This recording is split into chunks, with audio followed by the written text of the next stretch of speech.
Nous vous informons que ce programme est déconseillé aux moins de 10 ans.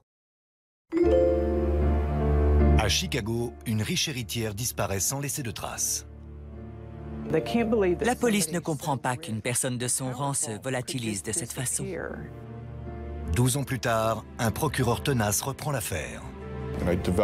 J'ai mis au point une méthode que j'appelle « comprendre l'arnaque, démasquer le tueur ». Il découvre un vendeur de chevaux suspect qui a délesté des veuves de quelques millions. Une femme venait voir à cheval, je l'invitais à dîner et la vente se faisait toute seule. C'était juste du business. Richard Bailey est l'un des plus grands escrocs américains. L'escroc a-t-il tué la reine de la confiserie? Vous le saurez en regardant Crime en haute société.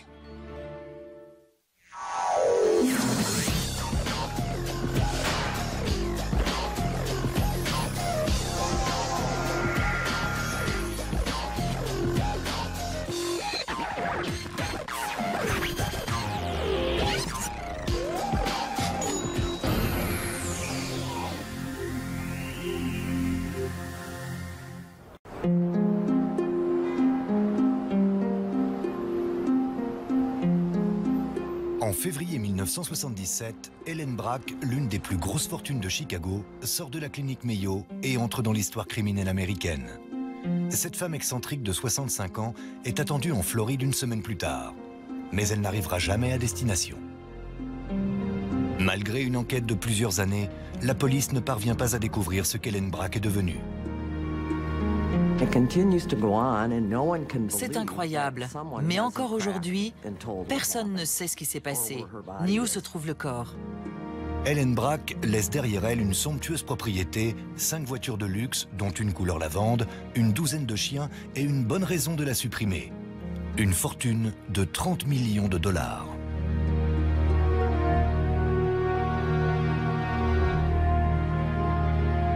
La police a interrogé son entourage proche. Son frère, son employé de maison et l'homme que beaucoup pensaient être son amant, Richard Bailey. Les enquêteurs ont des suspects, mais ni corps ni arme du crime. L'absence de preuves n'empêche pourtant pas les spéculations. À l'époque, Chicago est en émoi. C'est un mystère, et les gens aiment ça. C'était probablement l'affaire non résolue la plus célèbre de Chicago. La disparition d'Ellen Brack a hanté les enquêteurs pendant des années. Dans cette affaire sont mêlés une riche veuve, un séducteur trouble, des mafieux et des propriétaires de chevaux millionnaires. Quand la vérité a commencé à émerger, les secrets de la haute société de Chicago ont été révélés au grand jour. Ellen Voorhees Brack est une fille d'ouvrier née en 1911 à Unionport, dans l'Ohio. Son père est conducteur de tramway et sa mère femme au foyer. Belle jeune fille, Ellen attire les hommes, mais pas le bonheur. Elle divorce pour la première fois à seulement 21 ans et ses relations suivantes ne durent jamais très longtemps.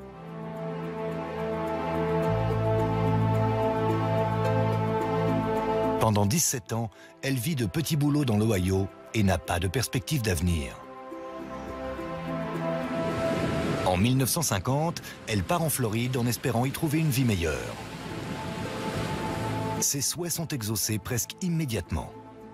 Elle a rencontré Frank Brack alors qu'elle travaillait à l'Indian Creek Country Club en Floride. Frank Brack possède la plus grande entreprise de bonbons des États-Unis. Un empire de plusieurs millions de dollars basé à Chicago. Il a 60 ans et il est marié. Mais un an plus tard, il prend une nouvelle épouse. Elle a 39 ans et se prénomme Ellen. Elle est passée d'un salaire de vendeuse de cigarettes à des ressources quasiment illimitées. Ils étaient heureux ensemble. Ellen emménage dans le manoir de Frank, situé à Glenview, une banlieue chic de Chicago, où elle mène grand train.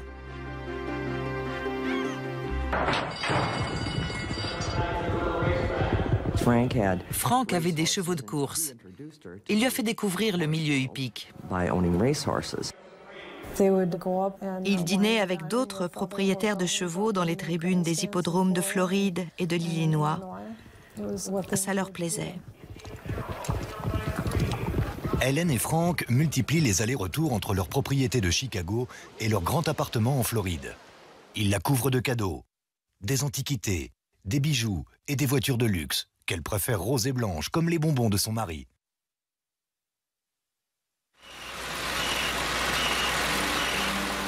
En 1966, Frank Brack vend son entreprise et double sa fortune. Il a alors 76 ans. Il est cloué dans un fauteuil roulant et certains le croient sénile. Helen et lui ne quittent presque plus Glenview.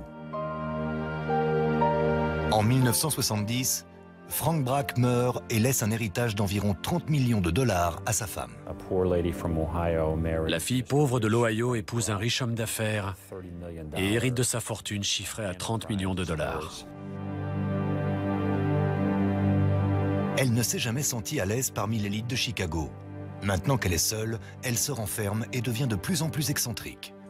Elle s'entoure de dizaines de chiens. Les animaux deviennent son obsession. Elle n'aimait pas la vie mondaine. Elle était plutôt réservée. Et les animaux ont pris une grande place dans sa vie.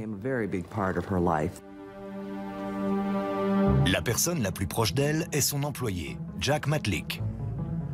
Il s'occupe de la maison et lui sert de chauffeur. Elle l'appelle son homme à tout faire. À l'automne 1973, un autre homme entre dans sa vie, Richard Bailey. Un vendeur de chevaux charmant et apparemment riche. J'ai connu Helen par l'intermédiaire d'une femme rencontrée à la station-service. Je lavais ma voiture et j'ai remarqué cette femme avec une grosse berline toute neuve. On a discuté et elle m'a dit qu'elle avait une amie à me présenter. Cette amie s'appelle Helen Brack. Quand il a su que c'était l'héritière des bonbons Brack, ça l'a immédiatement intéressé. Richard aimait la grande vie. Helen était donc la femme rêvée pour lui. Ils se voient pour la première fois dans un restaurant. Richard Bailey a 20 ans de moins qu'Helen Brack, mais elle se sent bien avec lui. On venait du même milieu. Nos deux familles étaient très pauvres. On avait de nombreux points communs. Richard Bailey plaît beaucoup aux femmes. L'homme est né et a grandi dans une ferme de l'Illinois. Il a arrêté l'école en 3e.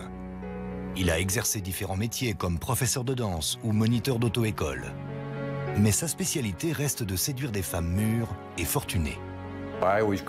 Je l'ai toujours appelé le beau parleur.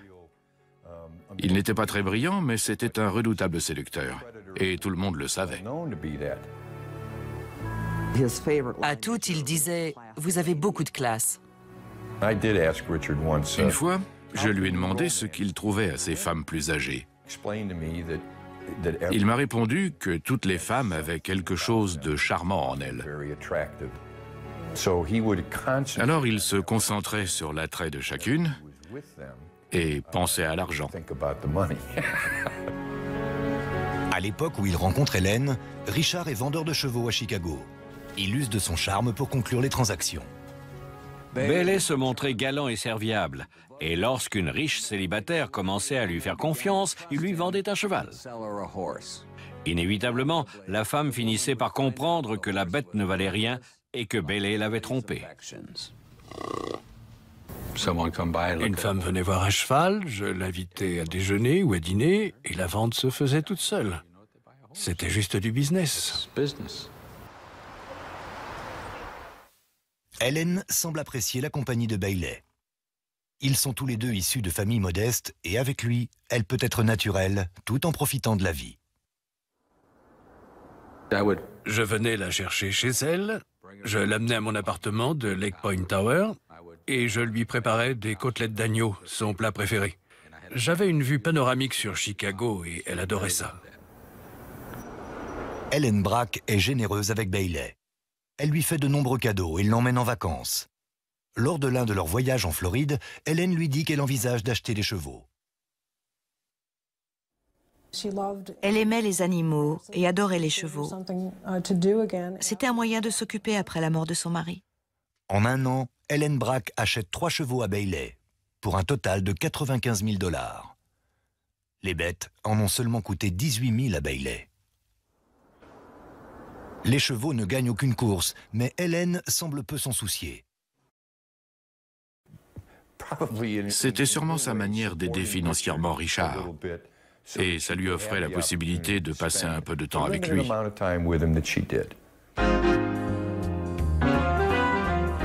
À aucun moment, elle ne se considère comme une victime. En 1976, elle se rend à New York pour fêter la nouvelle année. Et elle ne s'imagine pas passer le réveillon sans Richard Bailey. Elle m'a dit, viens s'il te plaît, tu me manques. Je veux être avec toi plus qu'avec n'importe qui. C'est elle qui a tout payé. Helen invite Richard au Waldorf Astoria. Ils y dansent toute la nuit au son de Guy Lombardo. La veuve semble avoir trouvé un remède à sa solitude. Elle prévoit de passer l'hiver 1977 dans sa résidence en Floride. Mais auparavant, elle se présente à la clinique Mayo pour des examens de routine. 5 jours plus tard, elle en ressort avec un très bon bilan de santé. À sa sortie de la clinique, elle s'arrête dans une boutique de cadeaux pour acheter du savon et des poudriers assortis. Elle dit à la vendeuse de se dépêcher car son chauffeur l'attend. Une fois la transaction terminée, elle enfile son manteau de fourrure et se dirige vers la sortie. On ne reverra plus jamais Helen Brack. Pourquoi l'a-t-on tuée? Pour son argent? Par amour? Ou peut-être parce qu'elle en savait trop? Une chose est sûre, une des femmes les plus riches de Chicago s'est volatilisée. Lorsque l'héritière des confiseries Brack disparaît en 1977, la police n'a aucun indice à exploiter. Les enquêteurs interrogent alors les personnes les plus proches d'elle, comme son employé et chauffeur, Jack Matlick.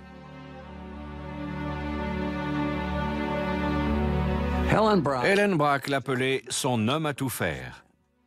Et il faisait effectivement beaucoup de choses dans la maison. Il gardait même une mèche de cheveux d'Hélène dans une petite boîte près de son lit. En le questionnant, la police a commencé à flairer une piste. Personne n'a vu Helen après sa sortie de la clinique Mayo. Personne, sauf Matlick. Il affirme qu'elle est revenue à Chicago par avion et qu'il l'a récupérée à l'aéroport. Mais les enquêteurs ont du mal à y croire. Aucun passager n'a vu Helen Brack dans cet avion et personne ne l'a vu revenir du Minnesota. Et Matlick ne s'arrête pas là. Il affirme avoir ramené Helen Brack à l'aéroport quelques jours plus tard et qu'elle s'est envolée pour la Floride. Mais les enquêteurs ne trouvent aucune réservation à son nom. De plus, d'autres éléments découverts dans la maison les font douter de la version de Matlick. Ils ont trouvé une valise de vêtements pour la Floride avec toutes les étiquettes. L'employé de maison a repeint et retapissé le salon, lavé la voiture et a affirmé qu'il avait emmené sa patronne à l'aéroport au milieu de l'hiver, sans billet ni manteau. Il a commencé à falsifier sa signature sur des chèques peu après sa disparition, comme s'il savait qu'elle ne reviendrait pas pour lui demander des comptes. Matlick a encaissé pour un total de 13 000 $ de chèques falsifiés. Il a récupéré des bijoux et de l'argent liquide dans le coffre d'Helen Brack à la banque et a détruit ses journaux intimes et d'autres papiers avec l'aide de son frère, Charles Voorhees. Les deux hommes affirment qu'elle ne voulait pas que ses secrets soient révélés et qu'elle leur a laissé un mot pour leur demander de brûler ses papiers. Une note qu'ils n'ont pas conservée. Elle leur aurait dit de tout brûler si elle disparaissait. Mais comment savait-il qu'il lui était arrivé quelque chose? Matlick s'est comporté comme s'il était persuadé qu'elle ne reviendrait pas. Mais pour être aussi sûr de lui, il devait être impliqué dans sa disparition. Il y a un autre suspect dans cette affaire. Richard Bailey, le séducteur qu'Helen fréquentait. Bailey prétend qu'il ne sait pas ce qui lui est arrivé. Il déclare qu'il l'attendait en Floride et qu'elle n'est jamais venue. Je me suis dit qu'elle devait être avec un autre homme. Je n'ai pas arrêté de l'appeler depuis la Floride. Je n'arrivais pas à croire que ça se termine aussi vite. La police a vérifié ces déclarations et elles semblent en partie vraies. Les relevés téléphoniques montrent bien que Bailey a appelé la clinique Mayo depuis la Floride. Malgré l'alibi douteux de Bailey et le comportement suspect de Matlick, l'enquête n'ira pas plus loin. Les deux hommes qui partageaient la vie d'Ellen Brack, Richard Bailey et Jack Matlick, dépendaient financièrement d'elle, et l'un d'eux l'a peut-être tuée. Mais sans corps, ni arme du crime, la police ne peut arrêter personne. Si vous n'avez pas de corps, vous avez un problème. Vous ne savez pas si elle a été frappée à la tête lors d'une dispute ou si ça a été prémédité. Est-ce qu'on a découpé son cadavre? Est-elle enterrée quelque part? Ellen Brack est introuvable. L'enquête piétine pendant 2 ans. Et un jour, un message à la peinture rouge apparaît sur le bitume près de la propriété des Brack. Il dit « Richard Bailey sait où se trouve le corps de Madame Brack. Arrêtez-le, s'il vous plaît. » Il y a eu beaucoup de rumeurs. Certains disaient que c'étaient des employés du haras, jaloux de la réussite de Richard et qui avaient une dent contre lui. Ça vient d'un des employés du haras. Ils me détestaient tous parce que j'étais mon propre patron. 2 ans après la disparition d'Ellen Brack, la police veut de nouveau entendre Richard Bailey.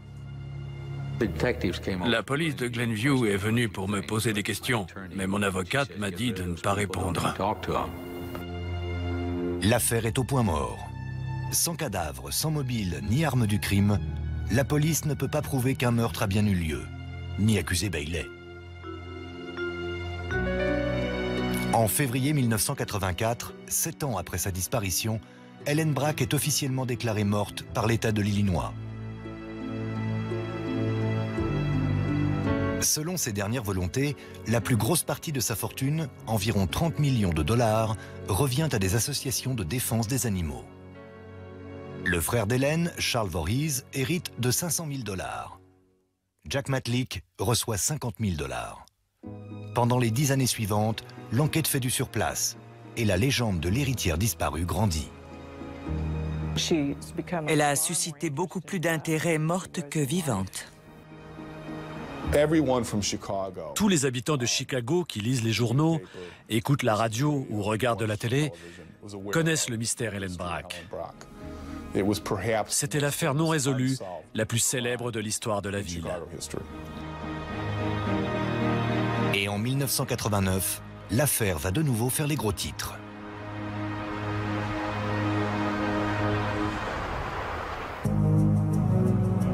Le procureur adjoint Steve Miller vient de remporter un important procès dans une affaire d'escroquerie et de meurtre.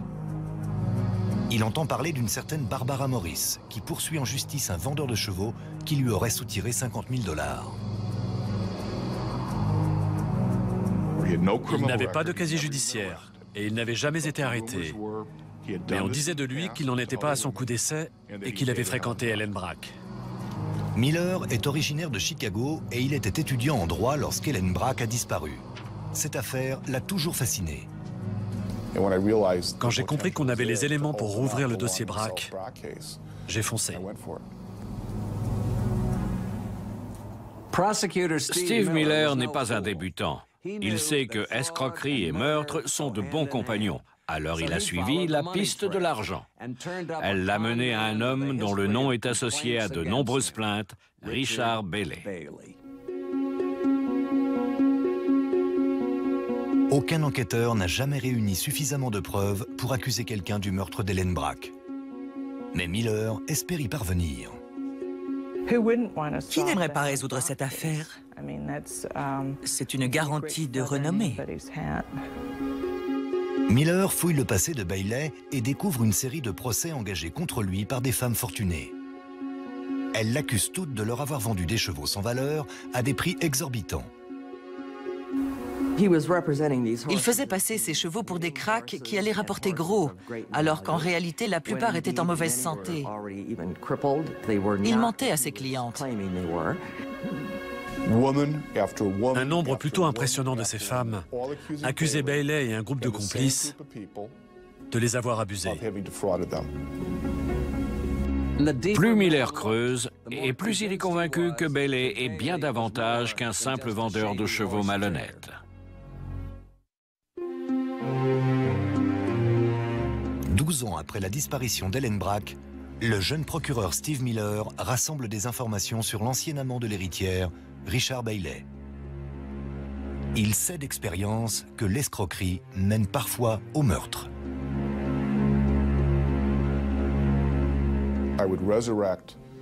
Je déterre des cas de meurtre non résolus et je les réétudie, non pas en tant qu'homicide, mais en me focalisant sur l'aspect financier du crime. J'ai mis au point une méthode que j'appelle « comprendre l'arnaque, démasquer le tueur ». Et il pense avoir du nouveau dans le dossier Brack. Steve Miller est intelligent et ambitieux. Il cherche une affaire qui le fera connaître, et il la trouvera.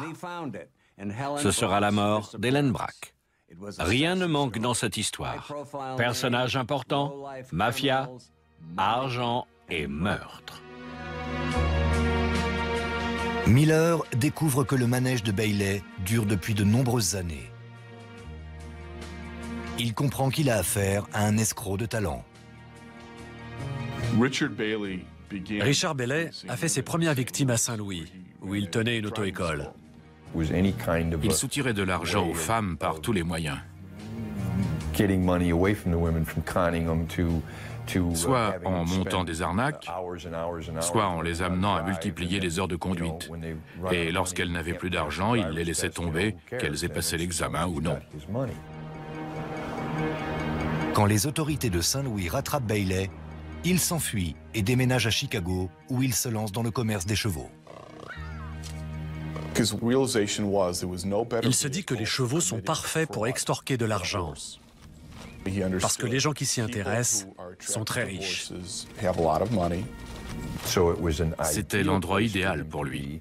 Ce qu'il vendait n'avait pas de prix défini et il traitait avec des femmes plus aisées que la moyenne.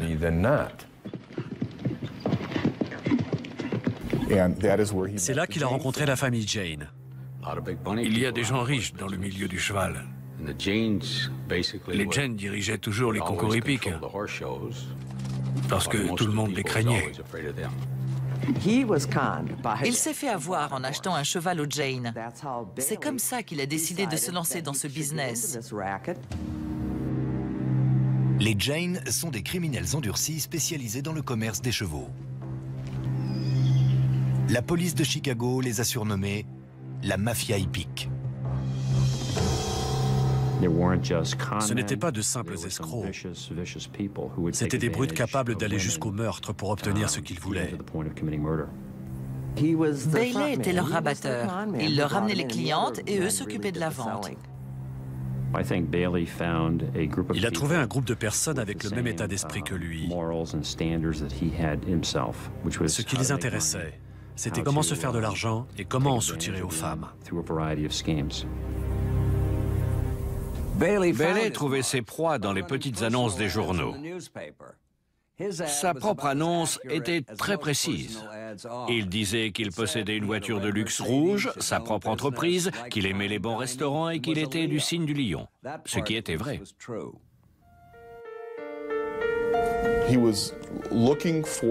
Il recherchait des femmes seules, qui avaient un grand vide affectif à combler dans leur vie. Et quand une femme se sentait en confiance avec lui et qu'elle lui faisait part de ses sentiments, il savait que c'était le moment de s'attaquer à son portefeuille. Miller n'a toujours aucune preuve que Bailey est impliqué dans la disparition d'Ellen Brack. Mais la situation va changer. Un jour, il reçoit une information sur un autre genre de crime. Un homme, nommé Tom Burns, devait emmener un cheval de Chicago jusqu'en Floride et le tuer une fois arrivé là-bas pour accomplir une fraude à l'assurance. Il était connu pour être le plus grand tueur de chevaux du circuit. Dans le milieu hippique, tout le monde connaissait Tom Burns, mais personne ne parlait de lui. C'était le type qu'on allait voir quand on voulait se débarrasser d'un problème. On le surnommait le marchand de sable. Avec lui, les chevaux s'endormaient pour toujours. Quand il venait à un concours hippique, on savait qu'un cheval allait mourir ou qu'un harnachement allait disparaître. Il venait pour tuer ou pour voler. En 1991, Tom Burns est arrêté en Floride et accusé d'avoir tué un cheval. Miller vient alors l'interroger, en espérant qu'il sait quelque chose à propos de Richard Bailey et d'Ellen Brack. Tom Burns a raconté comment il était employé par de riches propriétaires pour exécuter les chevaux dont il ne voulait plus. Burns affirme ne rien savoir à propos d'Ellen Brack, mais Miller cherche à comprendre son trafic.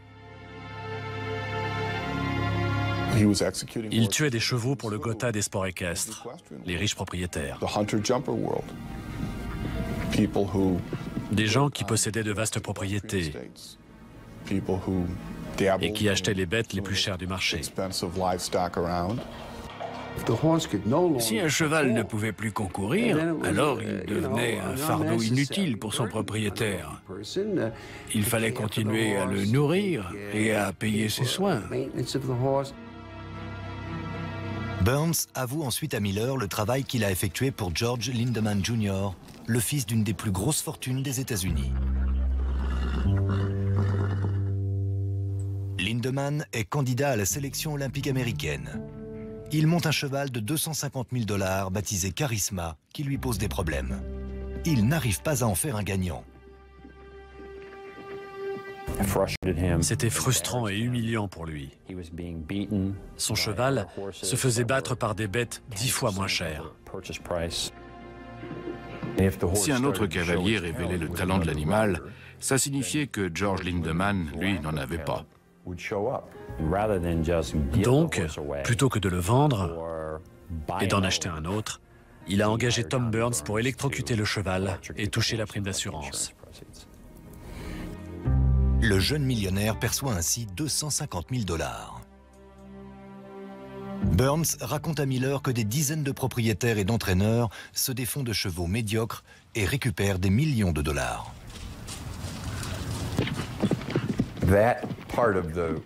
La révélation de ces pratiques frauduleuses a permis à Miller de délier les langues. Et tout le monde s'est mis à parler de tout le monde.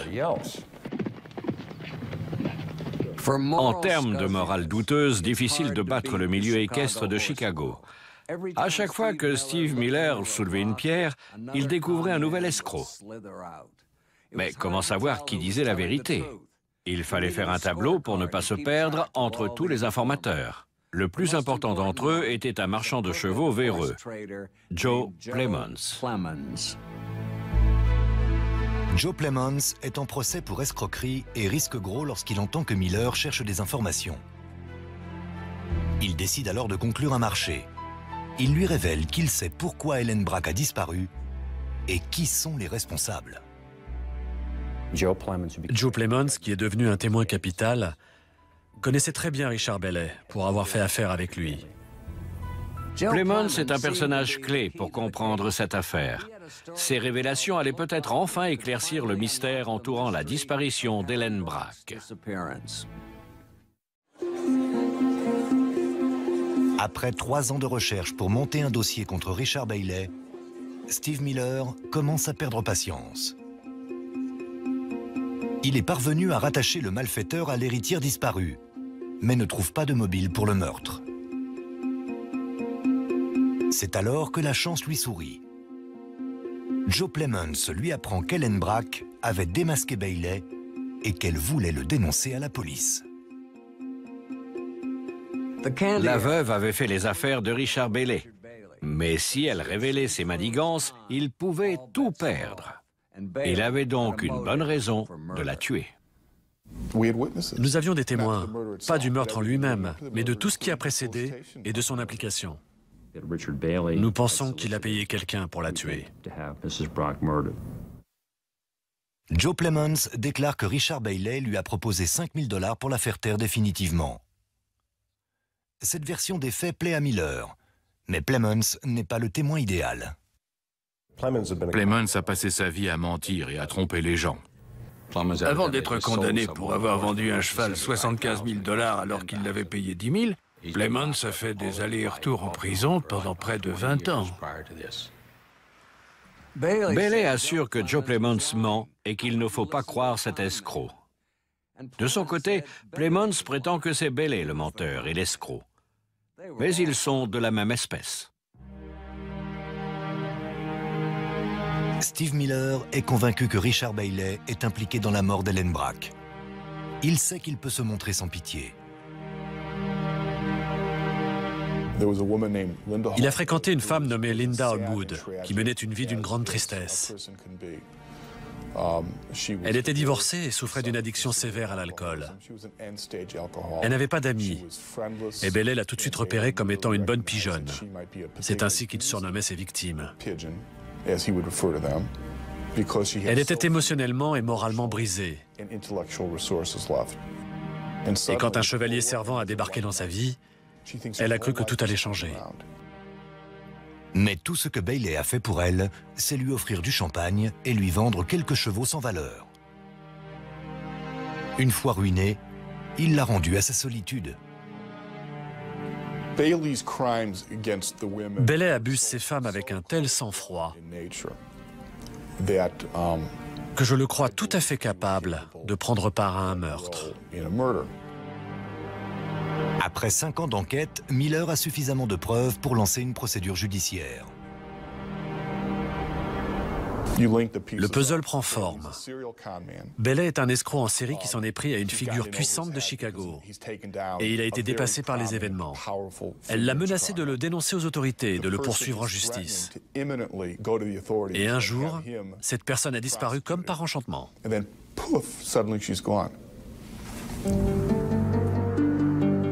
Miller demande à la Cour de retenir 29 chefs d'accusation, dont ceux d'escroquerie et d'association de malfaiteurs en vue de commettre un meurtre. Il détaille les crimes commis par Bailey et la famille Jane depuis 20 ans. Et puisque les victimes ont été flouées à plusieurs reprises, Miller accuse également Bailey de racket et considère que le meurtre d'Ellen Brack n'est qu'un élément d'une entreprise criminelle plus vaste. Le 27 juillet 1994, 17 ans après la disparition d'Ellen Brack, Richard Bailey est poursuivi pour avoir commandité l'assassinat d'Ellen Brack. Richard Bailey, the galloping gigolo, has killed his last widow and defrauded his last victim. To silence Helen Brack, Bailey conspired, solicited, and caused her murder. Le jury met également 21 autres personnes en examen, la plupart pour avoir participé à des fraudes à l'assurance. Richard Bailey admet avoir dupé plusieurs femmes, mais pas Ellen, et il assure qu'il n'a rien à voir avec sa disparition. Il doit faire un choix. Laisser le jury décider de son sort concernant les 29 chefs d'accusation ou plaider coupable pour certains, en espérant que le juge prononcera une peine clémente. Le jury pourrait facilement le déclarer coupable, étant donné le nombre de femmes qu'il accuse d'avoir profité d'elle. Bailey prend cet élément en compte. Il accepte de plaider coupable pour 16 chefs d'accusation, mais aucun en rapport avec le meurtre d'Ellen Brack. C'est un choix stratégique pour ne pas avoir à affronter un jury qui peut réagir de façon un peu trop subjective. Il préfère laisser décider un juge. Mais au moment de la sentence, si le juge Milton Shader estime avoir la preuve que Bailey est impliqué dans la disparition d'Ellen Brack, l'accusé pourrait passer le reste de sa vie en prison. Bailey joue gros, mais il est habitué à prendre des risques. L'audience débute le 22 mai 1995. Le procès fait la une des journaux. Richard Bailey n'est-il qu'un simple escroc ou un meurtrier? Après 17 ans d'attente, le public va peut-être enfin découvrir ce qui est arrivé à Ellen Brack. En 1995, 18 ans après sa disparition, le procureur fédéral inculpe Bailey pour escroquerie et pour avoir commandité le meurtre de la riche héritière. Bailey renonce à comparaître devant un jury populaire, préférant laisser un juge décider de sa sentence. L'arnaqueur patenté se présente devant la cour, convaincu d'échapper à l'accusation de meurtre. Bailey était un homme charismatique. C'est ce sur quoi il avait misé toute sa vie. Certains ont dit, en plaisantant, qu'il fallait évacuer les magistrates de la salle où il finirait par les charmer et les convaincre de l'acquitter. Miller expose au juge le mode opératoire de Bailey. Il apportait du réconfort aux femmes esseulées, allant parfois jusqu'à leur promettre le mariage. Puis il les faisait acquérir de médiocres chevaux de course dans le cadre de partenariats fictifs, empochant ainsi de substantielles commissions. Les victimes finissaient généralement humiliées et sans un sou. Quand on n'hésite pas à avilir son prochain de la sorte, il n'y a qu'un petit pas de plus à faire pour le tuer. Miller affirme que Bailey a procédé de cette façon pour duper Ellen Brack et que lorsqu'elle a ouvert les yeux et menacé de prévenir la police, il l'a fait disparaître. L'avocate de Bailey rétorque que le dossier de Miller ne repose que sur des présomptions. Miller a relié des faits sans véritable rapport, établi de vagues connexions entre Bailey et cette escroquerie aux chevaux de course. Mais il ne disposait d'aucune preuve permettant de l'impliquer dans le meurtre d'Ellen Brack. La défense va jusqu'à avancer qu'Ellen a gagné de l'argent grâce aux chevaux de Bailey. Dans le lot, il y avait de vrais champions, pas que des canassons. Tout cet aspect du dossier du procureur est assez bancal. Par ailleurs, l'avocate souligne que le beau-parleur n'a jamais eu recours à la violence par le passé. En cas de difficulté, il laisse toujours faire son charme. Il ne craignait même pas d'être poursuivi. Il comptait sur son bagou pour se sortir de n'importe quel mauvais pas. Mais selon le procureur, Bailey s'est laissé dépasser par les événements. Ellen Brack était la plus fortunée de ses proies et cela aurait fait toute la différence. Madame Brack était une des femmes les plus riches de Chicago et elle savait comment s'y prendre pour que justice lui soit rendue. Elle avait l'intention de s'adresser directement au bureau du procureur et d'user de toute son influence pour faire punir Richard Bailey et ses complices. Joe Plemons déclare que Bailey lui a confié qu'Ellen l'avait percé à jour et qu'il lui a proposé 5 000 $ pour l'éliminer. Plemons a lui-même été condamné pour escroquerie et son témoignage lui vaut une réduction de peine. Ce sont les témoins les moins fiables, ceux sur lesquels on ne peut pas se reposer. Pour finir, la défense met en avant le comportement suspect de l'intendant d'Ellen, Jack Matlick. Matlick, qui était l'homme à tout faire, a été lourdement pointé du doigt. Matlick a falsifié des chèques de la victime, détruit ses documents personnels et fait refaire la moquette de sa maison. Tout cela dans les quelques semaines suivant sa disparition. Il y avait des choses étranges autour de Jack Matlick. Était-il impliqué dans le meurtre? Honnêtement, je l'ignore. Ce volet de l'enquête est resté assez nébuleux.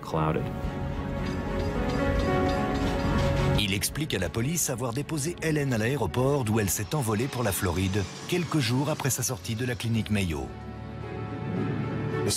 Elle avait prévu d'aller voir les autorités dès son retour de la clinique. C'était l'étape suivante dans son esprit.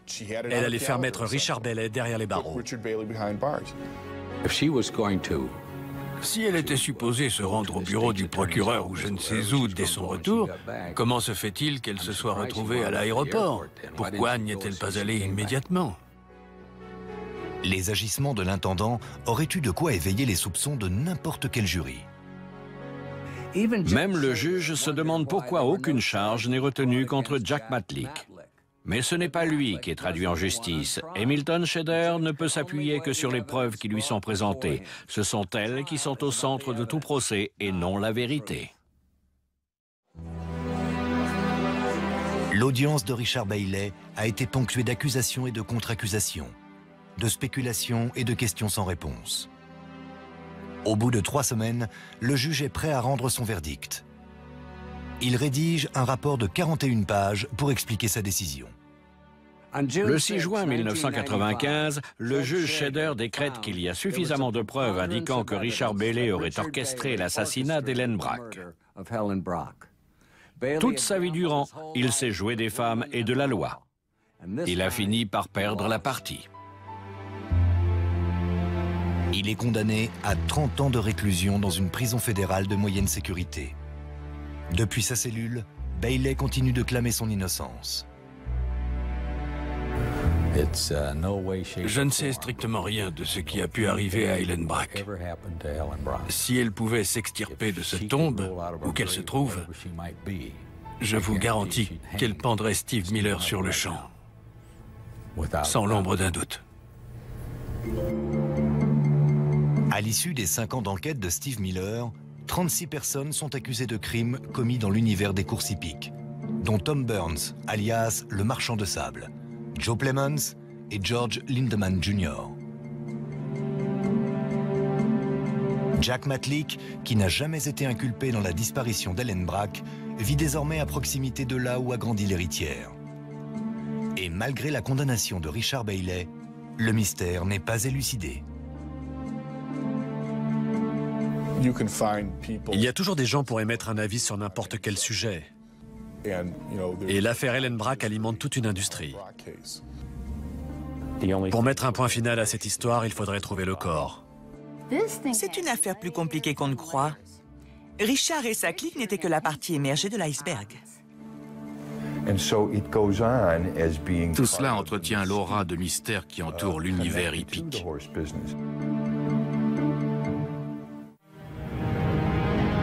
Ellen Brack n'a jamais réapparu. Dans le cimetière de Unionport, sa ville natale dans l'Ohio, se dresse le somptueux mausolée qu'elle avait fait ériger pour marquer le lieu de son repos éternel. Sous ce monument reposent les parents d'Ellen, Frank, son mari, ainsi que ses chiens adorés, Candy et Sugar. Mais la tombe d'Ellen est vide. Son corps n'a jamais été retrouvé. Si la justice a tranché dans l'affaire criminelle la plus troublante de Chicago, ce qui est arrivé à Ellen Brack reste une énigme. Ici Dominique Dunn, merci de nous avoir suivis.